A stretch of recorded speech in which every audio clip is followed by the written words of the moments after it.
मैं हूं सुमन कुमार, न्यूज़ अड्डा सुमन में आप सभी का स्वागत है। इस वक्त मैं दिल्ली सचिवालय में हूं। जी हां, आज भी एक खबर दिल्ली सरकार से जुड़ी हुई है, हमारे बेरोज़गारों से जुड़ी हुई है। और आज जब मैं कुछ लोगों से मिला तो मुझे लगा कि फिर से उसे अपडेट कर दें। मैं आपको बता दूं कि अपडेट ये है कि बेरोज़गारों के साथ जो नाइंसाफ़ी हुई है उसमें से कुछ का साथ न्याय करने की कोशिश की गई और एलजी साहब ने उनको नौकरी पर रखा, लेकिन 2 महीने के आसपास हो चुके हैं और अभी तक उनको सैलरी नहीं दी गई है। जी हाँ, हम सिविल डिफेंस वालों की बात कर रहे हैं। सिविल डिफेंस वालों में से कुछ तकरीबन 1700 के आसपास जो एक्स कर्मी हैं सीडीएस या बस मास्टर्स, उनको अलग अलग डिस्ट्रिक्ट में लगा दी गई थी। प्रदूषण का ही मसला था, प्रदूषण के साथ में क्रैप 4 हटाया गया। उसके बाद फिर उनको डिस्ट्रिक्ट मजिस्ट्रेट के ऑफिस में लगा दिया गया और चुनाव में लगा दिया गया है। अभी जो हमारे पास इन्फॉर्मेशन है उसमें एक बात साफ़ हो रही है कि फ़िलहाल उनको तकरीबन 2 महीने से सैलरी नहीं दी गई है। आज भी कई लोगों से चर्चा हुई और उसमें उन्होंने कहा कि हमें अभी सैलरी नहीं दी गई है। मित्रों, समझने की बात सिर्फ ये है कि एक तरफ आम आदमी पार्टी की जो सरकार है वो डे बाई डे हर दिन कुछ न कुछ घोषणा कर रही है, हम ये कर देंगे, हम वो बांट देंगे, हम ये कर देंगे। लेकिन इंटरनल रिसोर्सेज, इंटरनल इन्फॉर्मेशन यही है कि फ़िलहाल सरकार के पास बजट तो कुछ जगहों के लिए, मतलब कुछ विभागों के पास है, लेकिन वो ट्रांसफर्स नहीं हो पाए हैं।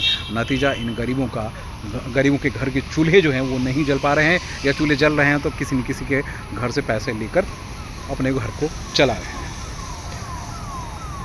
आज जब चर्चाएँ हुई तो फिर से वो दर्द उभर के सामने आ जाता है, क्योंकि तकरीबन 30,000 लोग हैं जो नौकरी से निकाले गए थे और 15 नहीं बल्कि 16-17 महीने हो चुके हैं, वो सही तरीके से अपने घर को नहीं चला पा रहे हैं।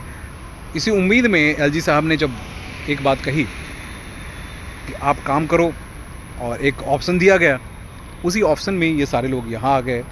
सारे लोग नहीं आए बल्कि कुछ ही लोग आए, क्योंकि उन्हें उम्मीद है कि शायद उनके साथ जो नाइंसाफ़ी हो रही है वो पॉलिटिकल नाइंसाफ़ी है और आने वाले दिनों में कुछ ऐसा हो जाएगा, लेकिन ये कह पाना मुश्किल है।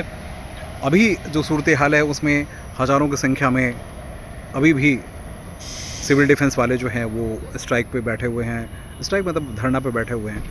उनके साथ नाइंसाफ़ी ही हुई और तमाम सारी चीज़ें हमारे आपके सामने रही। कई सारे मित्र हमें हमेशा पूछते हैं कि भैया आज क्या रहा, वहाँ से कुछ इन्फॉर्मेशन दीजिए। मैं आपको सिर्फ ये बताना चाहूँ कि आपकी जो बातें थी हमने ऑफिसर के सामने पहुंचा दिया। मैंने कहा कि इनको न्याय मिलनी चाहिए, कम से कम सैलरी तो मिलनी चाहिए। जो लोग काम कर रहे हैं उनको सैलरी तो दे दी जानी चाहिए। तो सैलरी के लिए उन्होंने कहा कि आप 2-4 दिन का इंतज़ार कीजिए, 2-4 दिन के अंदर ही तकरीबन 2 महीने की सैलरी उनको मिल जाएगी। और उसके बाद जो लोग काम कर रहे हैं उनको भी एक्सटेंशन देने के 2-3 महीने और एक्सटेंशन देने की बात हो रही है। वैसे 28 तारीख की ही का बात थी कि 28 फरवरी को ही इनका कार्यकाल समाप्त कर दिया जाएगा, क्रैप 4 को और प्रदूषण को देखते हुए। लेकिन डिस्ट्रिक्ट ऑफिसेज़ में, डिस्ट्रिक्ट मजिस्ट्रेट ऑफिस और तमाम सारे ऑफिसेज़ में 40 विभागों में इनसे काम लिए जाते रहे। 20-20 साल, 25-25 साल तक काम कर गए। जब रिटायरमेंट का मसला आता है तब उनको नौकरी से निकाल दी जाती है।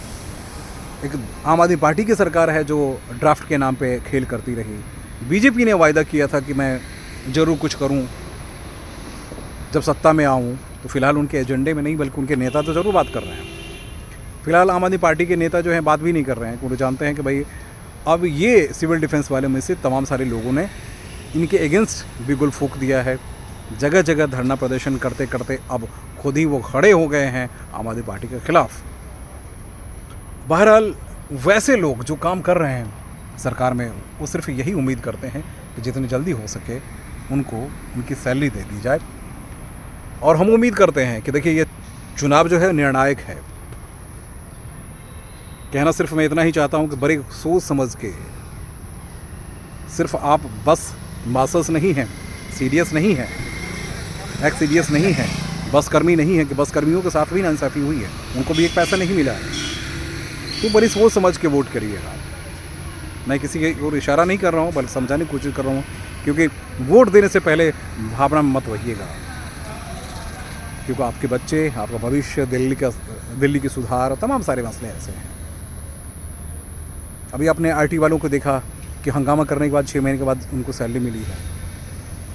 महिलाओं को 1000 रुपये मिलने की बात तो हो ही रही है, अब देख ही रहे हैं क्या हो रहा है।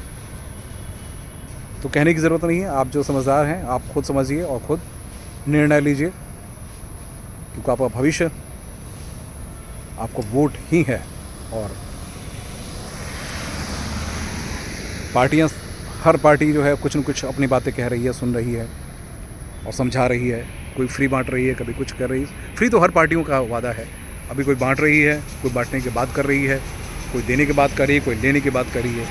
हमारा सिर्फ मकसद यही है कि हमारे जो बेरोज़गार हैं या जो रोज़गार जिनके साथ नाइंसाफ़ी हुई है उनको रोज़गार मिलना चाहिए।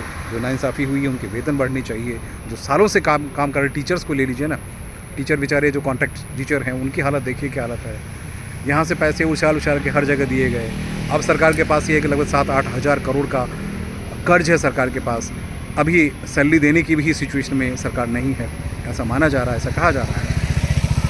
अब बीजेपी के जितने प्रेस कॉन्फ्रेंस हो तो उसमें देखिए और समझिए।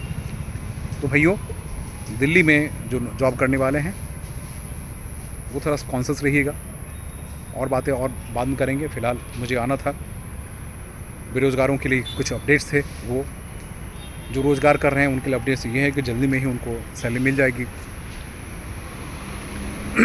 क्योंकि 5 फरवरी को चुनाव होना है, उससे पहले बहुत हज़ारों करोड़ चुनाव पे खर्च किए जा रहे हैं। लेकिन कई ऐसे महकमे हैं जिनको सैलरी देने के लिए भी सरकार के पास पैसे नहीं है। ऐसा बीजेपी मान रही है, ऐसा बीजेपी कह रही है। तो देखिए आने वाला वक्त अच्छा हो, सचेत होकर अपना काम करिएगा। नमस्कार।